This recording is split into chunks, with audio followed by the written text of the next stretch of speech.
Eu falei assim, ele é mexicano, a gente conversava bastante. Falei, Joe, me leva lá pra tirar uma foto com o Tyson, cara. E aí, vamos lá. Aí, foi entrando e gente pra caramba. Tyson, pô, o cara sempre foi o auge. Nunca foi mais nem menos, sempre foi o auge, né? E aí, gente pra caramba. Ruins, na real. Mas mesmo assim não foi, né? Mesmo assim, dava preso, mídia, até né? preso dava mídia, entendeu? Aí tá, eu cheguei perto dele assim, mais ou menos uns 2 metros, ele olhou pra mim, Freitas, Brasil! Aí me deu um abraço, tudo, Que a gente tirou foda. foto, entendeu? Então, aí ele que pediu pra tirar uma foto contigo, na real. Pô, né? na verdade... entendeu? Então, várias outras. Falou, quebrou meu recorde, esse filho da puta. Caramba, o esporte proporciona essas coisas boas pra gente. A gente olhar o ídolo e não sabe que aquele cara também tem como ídolo, né? Então, Pelé uma vez estava no Fantástico dando uma entrevista na casa dele, no apartamento dele em Nova York, perguntaram, Pelé, você conhece sheiks, árabe, conhece o mundo todo? Quem você não conhece? O que você não conhece que gosta de conhecer?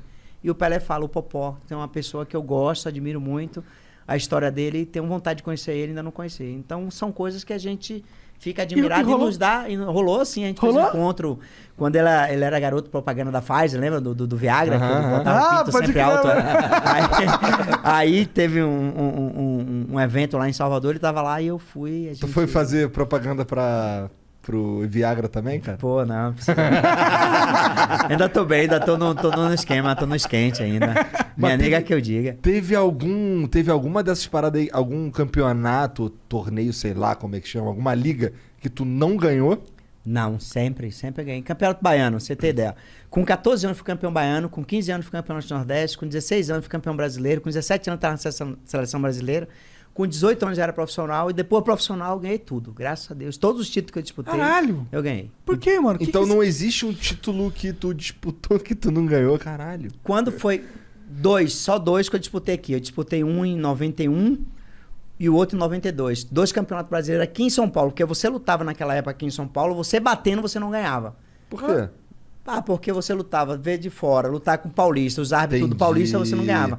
Aí, primeira vez que eu lutei com paulista lá em Guarujá, né? 91, com Jairo Moura.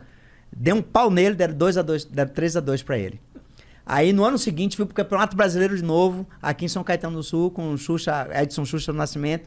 Deu um pau nele também, deu 3-2 pra ele. Aí, na terceira vez que eu vim, que foi aqui no Ibirapuera, todas as 3, por raiva, eu ganhei por nocaute. Então, então foram essas as 2 lutas que tu perdeu? Perdi, Amador foi essa daí. Caralho, entendi. Só pau. Então, entendi. As 2 lutas que você perdeu foi porque os caras...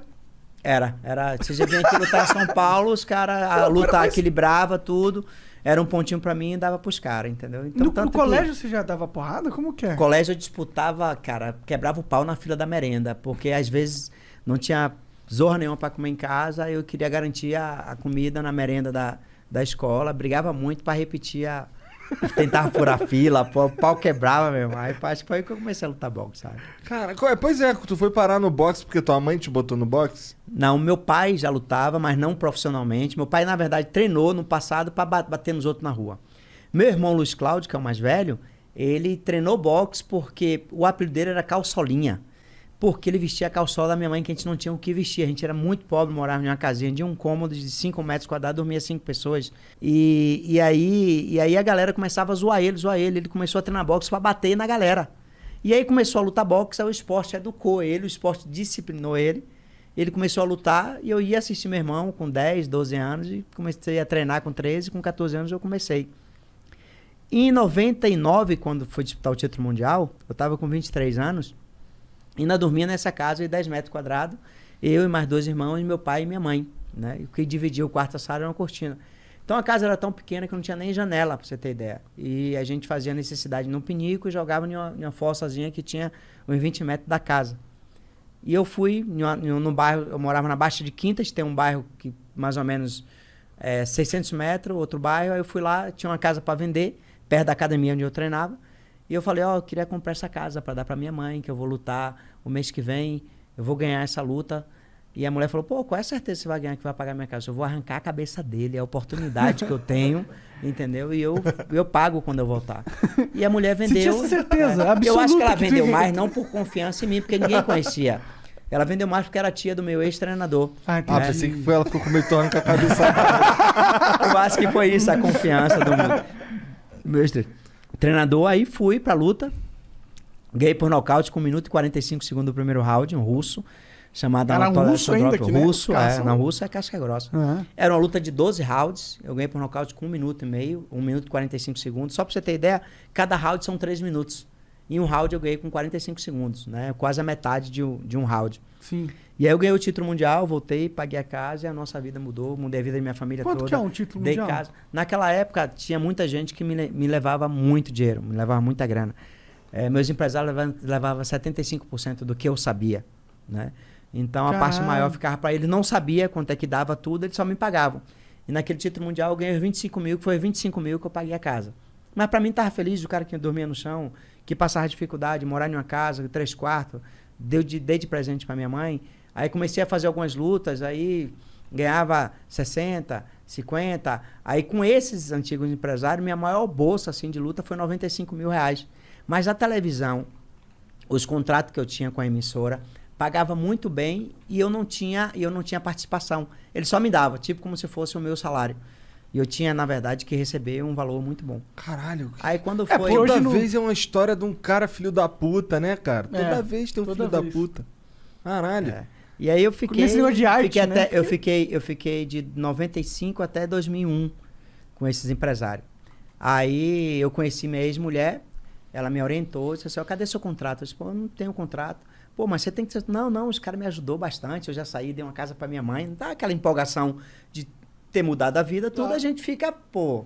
Onde eu estava, onde eu estou hoje, a gente sempre agradecia, achava que era merecimento Você não dos entendia caras. que, na verdade, você era uma puta... Você era tipo a galinha dos ovos de ouro do cara, tá Na ligado? verdade, eu tirava o meu merecimento, o meu dom, o meu talento e colocava tudo nos caras, porque eu Entendi. gostava, porque eu confiava, aquela coisa toda.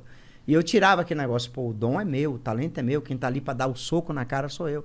E a minha ex-mulher falou isso pra mim, pô, você que toma o soco, você que toma isso, peça seu contrato. Pedi o contrato, os caras ficaram assim uns 3 meses, cara, pra me dar o contrato. Eu fui em cima, toda semana em cima, me deram o contrato.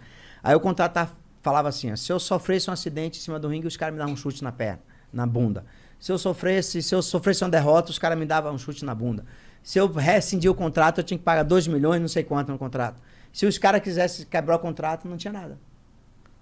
Aí ela falou, ó, tá errado aqui a sua porcentagem que você tá recebendo, que diz aqui no contrato que você só recebe 25%. Aqui fala isso e isso no contrato. Vamos reajustar esse contrato tudo. Aí chamei eles para conversar. Falei, ó, o contrato, a gente pode fazer isso. Mas foi o seguinte, vocês não querem ganhar bem ainda? Vocês vão ganhar 50%, eu pego 50%, a gente vê isso aqui, a cláusula do contrato. Se vocês também rescindirem, vocês pagam multa. Se eu rescindir, eu pago multa. E se eu sofrer um acidente, vocês vão ter que cuidar de mim, cara. Porque eu tô lutando para vocês, eu tô dando dinheiro para vocês. Né? E eles aí não aceitaram. Não aceitaram. Aí eu fui pro pau, fiz quebra de contrato. Todas as instâncias que eles recorreram, perderam, e o contrato tá aí até hoje, engavetado, infelizmente. Entendi. Mas foi muito lesado. Aí depois de 91... Engavetado, felizmente, né? Aí perdeu. em 2001, aí comecei... O que foi que eu fiz? Eu contratei... A minha esposa me orientou, junto com um ex-cunhado que eu tinha, minha ex-mulher. Ela falou assim, vamos fazer o seguinte, vamos botar 2 advogados bons e um que fala inglês.